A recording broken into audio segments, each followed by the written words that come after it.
Hello, everybody. So this is Mrs. Webb. We are going to cover chapter 11 today. So we're going to go over basically the last few transactions with our special journals before we hit payroll and then the end of the period stuff. So we're going to go ahead and get started here.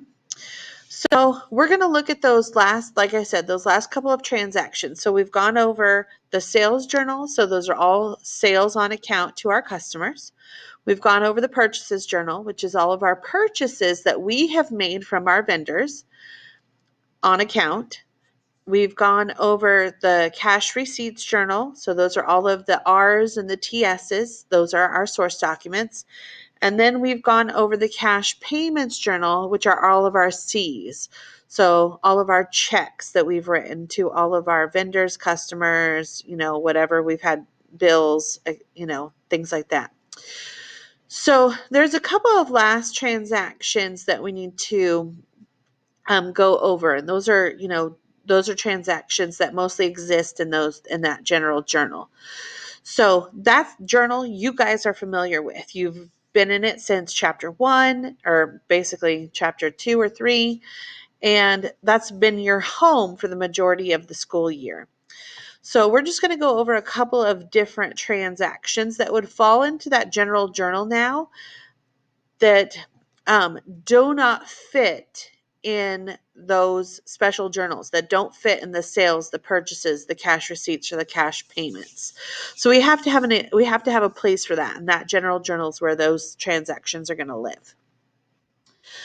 So the majority of our transactions are going to be in those special journals, but like I said, not every single transaction can live there. So that's why we have the general journal. So one of those transactions is the memorandum for buying supplies on account.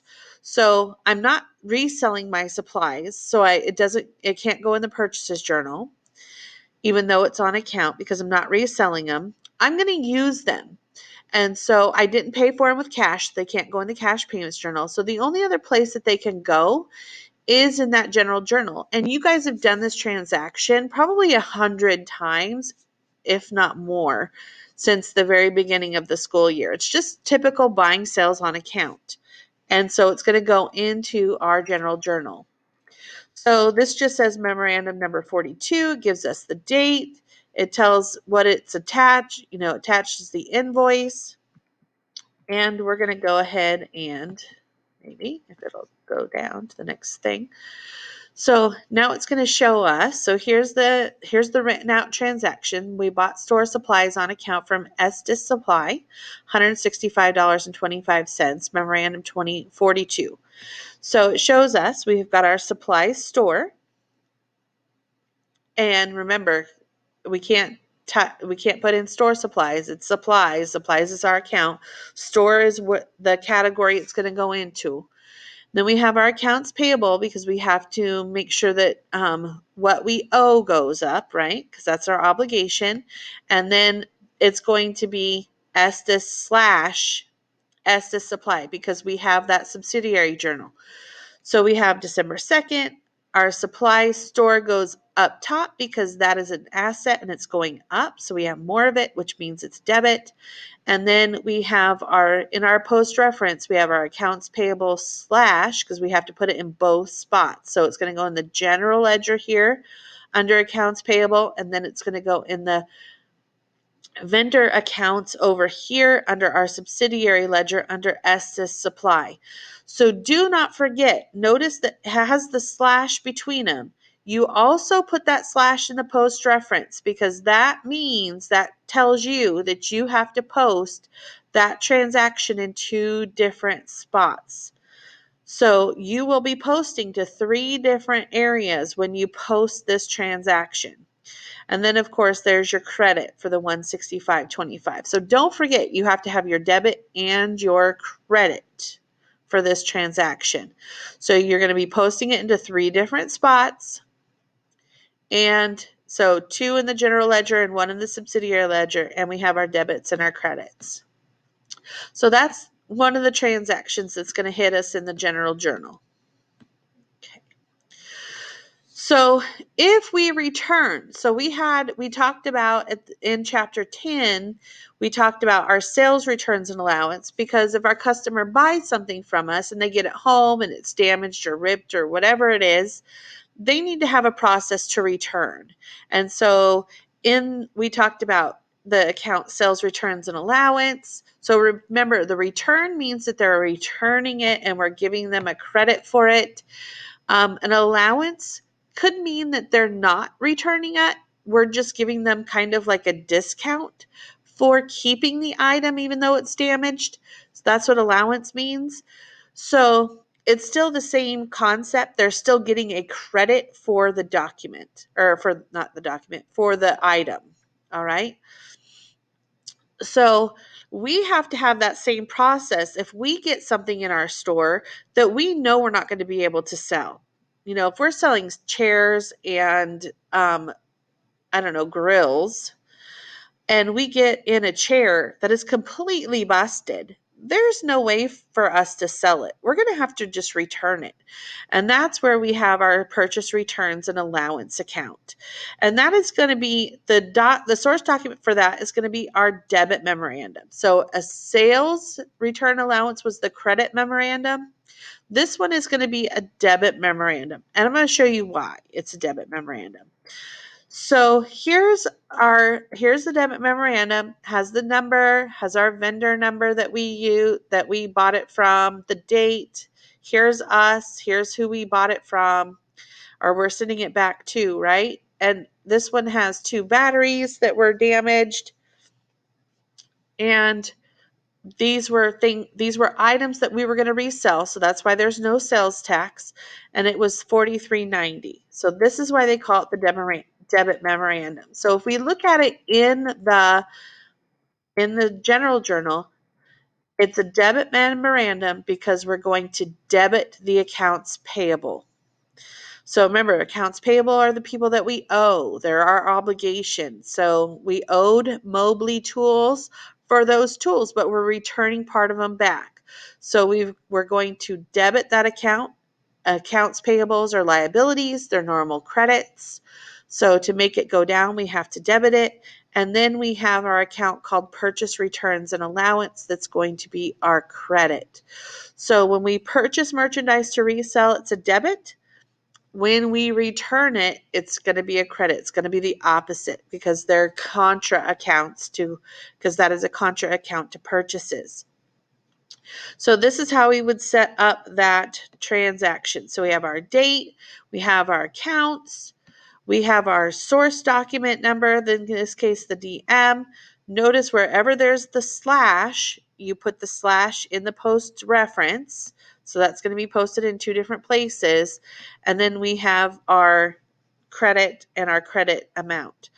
So when you are posting from the general journal, it's just like normal posting, guys. It's the same 5 steps over and over and over and over and over again. The steps have never changed. It's always the date, it's always the account, the page number where you got it from, the account, what it happened in the journal, debit or credit, in those first couple of boxes here. And then we update our balance. So if it's a credit and a credit, what do? If you said add, you would be correct. So when they're the same, we add. When they're opposite, we subtract. So this one was the same. So we're going to add those 2 together, and then we do the last step, and that's putting in that number, that vendor number or that account number in the post reference. Those same 5 steps do not ever change, guys. They don't ever change. So it's always the date, the journal page number is what happened in the journal, debit or credit.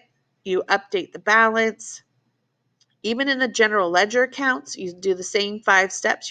You put your page number, journal, or your date, your journal page number, what happened in your journal, debit or credit. You update the balance, and then you go back and put in the vendor number or the account number to show that has been updated.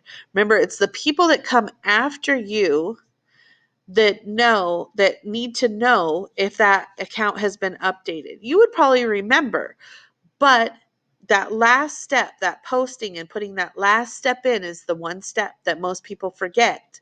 So it's very important step, because if somebody comes after you and says, oh, well, that hasn't been updated, and then they go look for it, they're going to waste time. And remember, time is money. We don't want people wasting time going back and looking and looking and looking to see, oh, this one, yes, this one has been posted. Oh, no, this one hasn't been updated. And so we don't want that. We want to make sure that everybody is where they're supposed to be, and they can see that, oh yeah, this information's already been updated. I can start from this point on. So this just shows the posting from the general journal into the general ledger. Okay. So the second part is those credit memorandums. And so those are set aside for our customers. Those customers that, get something home and it's broken, the box is damaged or whatever, and they realize that, it broke a piece inside, or they get home and everybody has done this. We've all bought something and we've ended up returning it somehow, whether it be too small, too big, whatever it was, we've all returned something. And so this is why they call this a credit memorandum. So here's our memorandum number, our date, our vendor number, who bought from us. That's our customer, right? Here is us. They are returning some batteries. And notice this one has sales tax, because remember, this is a customer. So we collect that sales tax from them for the state. If they return something, we have to pay that sales tax back because they no longer owe it. So we're going to pay that sales tax back.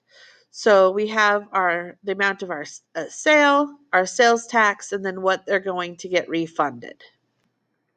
So this is what it looks like in the general journal. So here it is, December 16th, granted credit to Lake Automotive for merchandise returned. They give us the amount of the sale first. Then they tell us it's plus sales tax. They will ask you sometimes to calculate it. Just be aware of that. They've already done it for us for this one though. So the sales tax was $395, and then they'd say from S500. Remember, that's extra information. That's your sales invoice, your original sales invoice, and then this is the total. So the reason why it's a credit is because notice your accounts receivable, like automotive, is going to be a credit. So normally receivables are debits. They're assets. They go, it's money that our customers owe us. But when they return stuff, they don't owe us that money anymore. So we have a sales returns and allowance account, which is, remember, contra to our sales. We have a CM14, the amount of the original sale. Then we have our sales tax payable, which is our liability. Remember, when we collect money from somebody to pay the state, we're creating that obligation to pay the state that money. So that creates a liability, and that is a normal debit. So to take it out is a normal credit. So to take it out is a debit. And then we have our accounts receivable, like automotive. And notice the slash, and we have another slash here. So this one's going to be posted in 4 different spots. So it's going to be posted in the general ledger to sales returns, sales tax, accounts receivable. All those are general ledger accounts. And then it's going to go to our subsidiary ledger for the Lake Automotive for the 6980. So notice those two added together, those two debits added together equal our credit. All right. So this just shows posting again. You're still going to be doing those same 5 steps: date, where the information came from, what happened in the journal, updating our balance. Notice that this is a debit balance and this is a credit, so they are opposite, so we subtract. And then we update our balance, and then we put in our customer number. So all of these things are updated pretty much every single week. The last piece of chapter 11 is talking about errors. So not everybody is perfect. Nobody's perfect. something's going to happen, something's going to be put in the wrong spot, and that's normal. If people didn't make mistakes, this would be just, a crazy world. So this error, it says found a sell on account to Skinner College was incorrectly charged to the account of Wells Apartments. So they just put it in the wrong spot. So we're going to put it into the right one. So we're going to go into our general journal. We have our date. We're putting it into the right account using that memorandum 44. And then we're taking it out of Wells Apartments, out of the wrong one. So remember, these guys are our customers, so they are normal debits. So that's why we're going to put Skinner College in first as a debit and then take out Wells Apartments. And then to post, you're still doing those same 5 steps always. And I'm not going to go over them again. All right. And so the last piece is dividends, because we are a corporation now and we're doing merchandise for a corporation. Part of our responsibility for a corporation when we have shareholders or stockholders is to give them back a piece of our profit. And so typically, if we're an established company, we would declare dividends. So basically, that dividend is a payment incentive for investing with us. And so it's part of our income that we're going to give back to our shareholders. So we have a declaration and a payment. So those are two different transactions. They come at different times. Usually the declaration happens at the end of the year when everybody is closing out all of their books and they're getting ready for the new year. They know exactly how much money they've made now for the whole year, and they want to give some of that back to their shareholders. So notice it's down here. It's in our stockholders' equity, the dividends, okay? And then we're going to have a new account called dividends payable, which is the liability, the obligation to pay those dividends. So once they're declared, once our board of directors declares the dividend, then that creates an obligation for the corporation to pay it. And that's where that dividends payable comes in. That's where those new accounts come in. So, like I said, the board of directors is going to declare the dividend. They're going to, set that money aside and to distribute it to our stockholders or shareholders, however you want to say it. They're both the same thing. So here's the transaction. So on December 15th, Green's board of directors declared a quarterly dividend of 5 cents per share. Capital Stock issued 75,000 shares.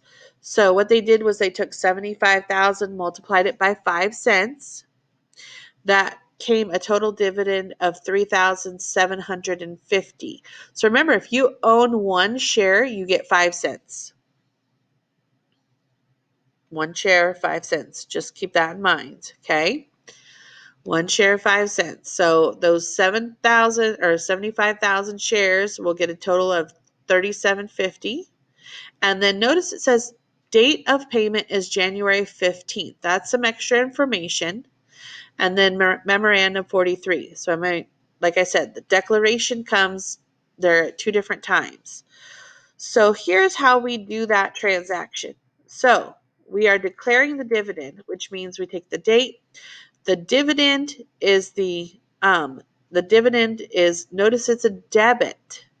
Even though it's a capital stock account, it is a debit. So it's kind of like our, in the first part where we did our sole proprietorship, if you think about dividends, kind of like that owner's drawing account, right? They're taking money out of the business.